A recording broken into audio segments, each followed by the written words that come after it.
Hey everyone, welcome back to another quick tutorial video. Today, I'll show you how to make your own sounds on TikTok. Stick around till the end because I'll walk you through the whole process step by step. Let's get started. First off, you'll need a video clip that includes the audio you want to use. It could be a screen recording, a downloaded clip, or anything else in MP4 format that you can upload to TikTok. Open your TikTok app and tap on the plus button to create a new video. Select Upload and choose the MP4 video you prepared earlier. Once you've selected your video, click Next. Make sure your video includes the desired music or audio throughout. After posting, exit the TikTok app and reopen it. Go to your profile and find the video you just posted with your custom sound. Tap on the video, then tap on the sound button at the bottom right corner.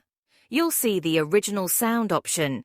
Tap on it to access and customize your new sound. There you have it.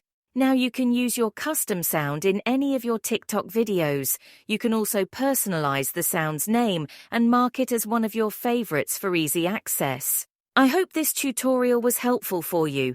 Don't forget to hit the subscribe button for more step-by-step tutorials like this. If you have any questions, feel free to drop them in the comment section below.